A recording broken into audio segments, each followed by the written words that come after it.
Coming up on SBU TV, St. Bonaventure is finally making dorm renovations, and a Bonnet athlete speaks on Michael Sam.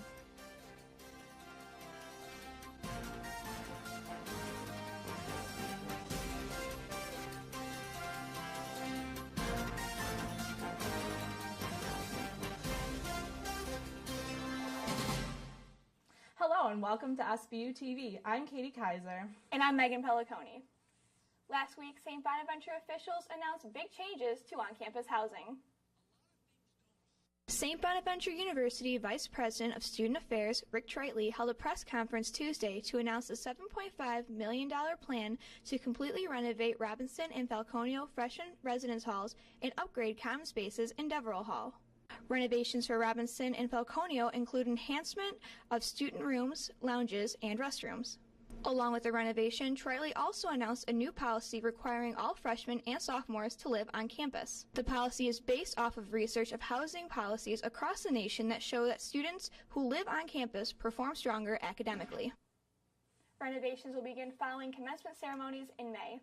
This year's extreme winter weather is taking a toll on Olean's finances for an important resource for battling winter weather. Betsy Prey reports. Wintertime means cold, snow, and plenty of ice. Many states use rock salt as a remedy to melt the ice on roads, making it safer for driving. The salt is easily visible on the roads and caked on cars. The city of Olean spends more than $100,000 a year on road salt to keep the roads clear for drivers. This year, due to the extreme winter weather, Olean has already used $122,000 of its $130,000 budget. With another month of winter left, it brings into question as to whether or not the budget will be surpassed. Tom Windus, Public Works Director, explained how Olean has additional funding if this happens. The budget every year has a contingency built in for unknown things. The city has a set budget every year. The unpredictable weather patterns make it difficult to anticipate if the full amount will be used. Trying to give it your best estimate, but in the case of rock salt specifically, it is so obviously weather dependent. It's on Mother Nature and how much snow and ice it wants to send our way. Reporting for SBU TV, I'm Betsy Prey.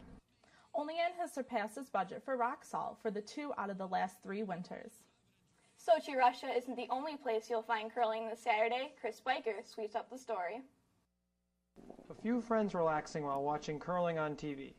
That's how Corey Miller created the Southern Tier Curling Tournament.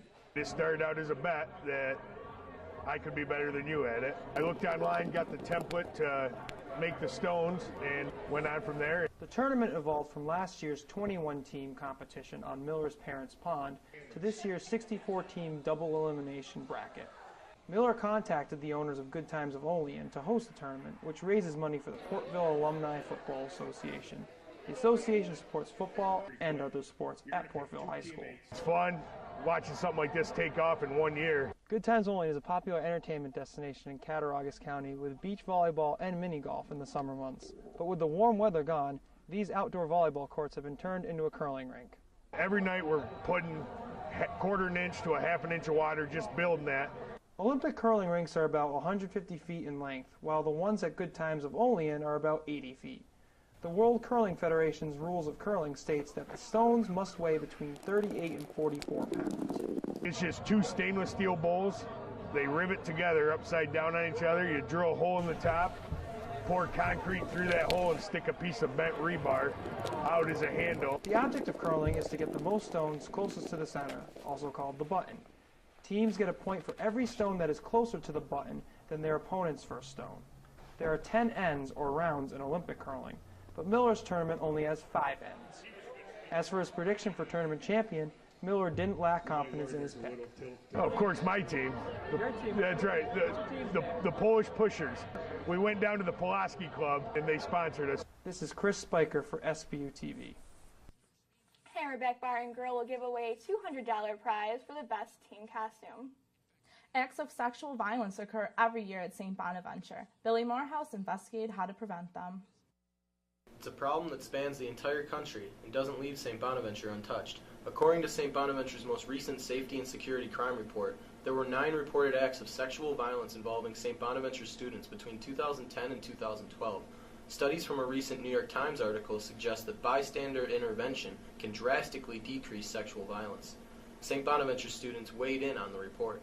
I hope that people are able to step in for each other when they do see something arising. If I saw something, then I would feel responsible for their safety, and I would feel as if I was the one who had to go over there and make sure the situation were okay. For me, I'd say it's an obligation. It's something that if you were in that position, you'd want someone to step in and help you out. Therefore, why not help them out?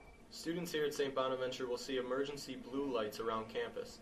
These devices can be used in case of emergency to call in for help. Director of the Wellness Center, Dr. Roger Keener, says training students to be active bystanders is crucial in the reduction of sexual violence.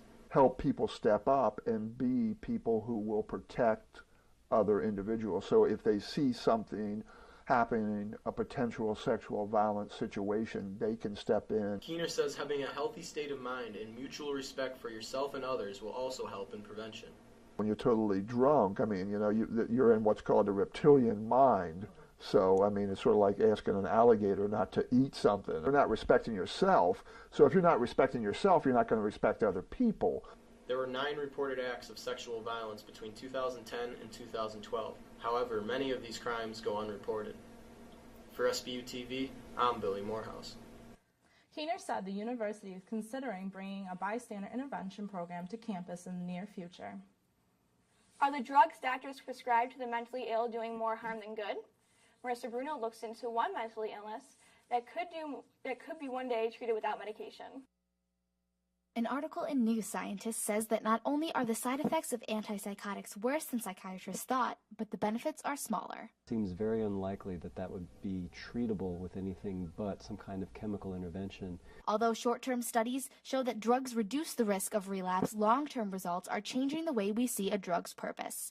Researchers have found a solution that benefits schizophrenic patients called avatar therapy. Instead of just throwing antipsychotics at them, they try a new type of therapy where they actually create an avatar that is the embodiment of the voice that they hear in their head. And so a therapist will sit on the other side of a screen where they can't see each other, and they're both looking at computer screens. And the avatar will be voiced by the therapist, and he'll say things to them that they hear, like, you're not worthwhile, you're a terrible person. And that way the schizophrenic person has a way to confront the voice in their head. A shocking study in the mental health world showed that 15 out of 16 schizophrenics found that the therapy reduced the intensity and frequency of the voices in their head. And although scientists acknowledge that people tend to avoid talking about the illness, 1 out of every 100 people have schizophrenia. To put that in a St. Bonaventure University campus perspective, about 5 students in each grade are likely to develop schizophrenia. It's a relatively new study that they're doing, so I can't say that avatar therapy will ever fully replace them, but it's a really good avenue to look at if antipsychotics aren't necessary. For SBU TV, I'm Marissa Bruno. Psychiatrists are still debating the causes of schizophrenia. Ever wonder if you could pass the United States Citizen exam? Madison Tiemann put some St. Bonaventure University students to the test. A Newsweek article from March 2011 showed that many Americans couldn't answer basic questions from the United States citizenship exam. One surprising statistic, 29% couldn't name the vice president. We wanted to know if anything had changed 3 years later, so we challenged the knowledge of some Bonaventure students. Who is the vice president of the United States? Joe Biden. No idea. Joe Biden. Obama's president. They just got elected a couple years ago, and I can't remember his name. Joe Biden. Oh, gosh. Biden? Can you name 2 protections granted under the First Amendment? Freedom of religion and freedom of press. Freedom of speech and freedom of religion. And freedom of speech and the right to bear arms. Right, free speech.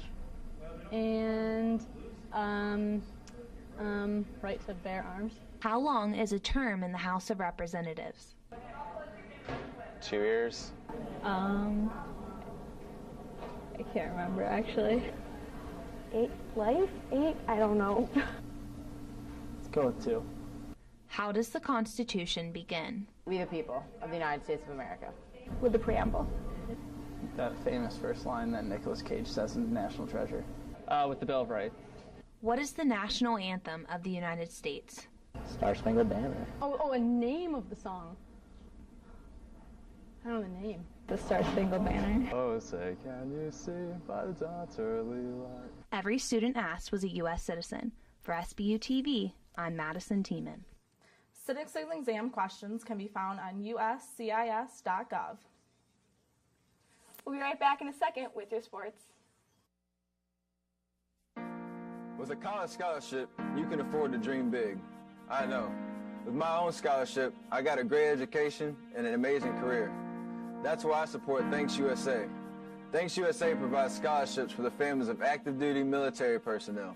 With these scholarships, the spouses and children of our troops are getting an education that would otherwise be out of reach. So please, give to Thanks USA. Your support can help them win, and win big.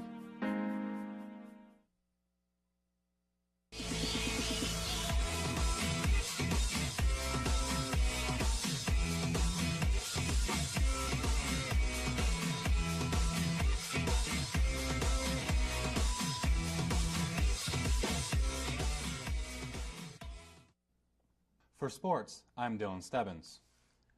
An NFL prospect made a groundbreaking announcement that has a major civil rights impact. I had a chance to speak with one individual who has a special interest in what was said. I'm Michael Sam. I'm a football player and I'm gay. The sports world was shocked last week when this year's SEC Defensive Player of the Year made that announcement. However, it's not so shocking when you realize that we have openly gay athletes here as well. I'm Casey Strong. I'm an openly gay softball player at St. Bonaventure University. Strong believes that Sam's announcement means a lot to not only athletes, but also future generations. It kind of means like another step towards rights and another step in the right direction, and hopefully it'll make it that much easier for kids that are growing up, I guess, honestly. That's my big push, is that like young kids need more role models that they can look up to and realize that, hey, it's okay if you are gay. She has been able to find a lot of comfort with her teammates here at Bonas. My team's really open and really accepting. We make a lot of jokes about it, like they're like harmless, completely harmless jokes. Despite the Catholic Church's history with the gay community, Strong says that she's never had any issues with anybody she's met during her time here at St. Bonaventure. I've never met anyone on campus that I've told them I'm gay or that has found out that I'm gay has reacted negatively towards me. Strong has a message to those in the LGBT community struggling to come out to the ones they love. Don't be afraid to at least tell your closest friends, because at the end of the day, they're your friends and they're going to have your back and they're going to support you. Reporting for SBU TV, I'm Dylan Stebbins. Strong hopes that Sam's statement shows that being gay doesn't change what you can do both on and off the athletic fields. The men's basketball team faced two more A-10 opponents this week as they looked to move up in the A-10 standings. Their first matchup came in the Riley Center on Saturday, February 8th, against the Dayton Flyers. The Bonnies started off with a 7-2 run, including this dunk by Yusu Endoy, but the lead wouldn't last long as Dayton countered with a 6-0 run of their own to take the lead. This was the first of 8 lead changes in the game. The last of the lead changes came with less than 2 minutes to go as Dayton took a 66-64 lead.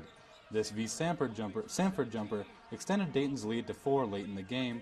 The Bonnies couldn't retake the lead afterwards, despite Yusu Endoy's team-high 17 points and 7 rebounds, as they fell by a final score of 72-69.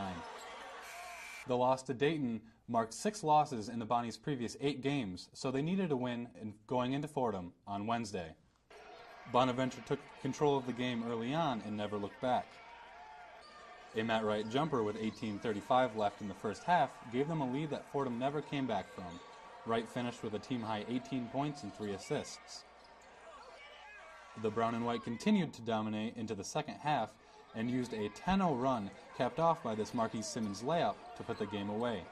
The final score was 76-65, advantage Bonaventure.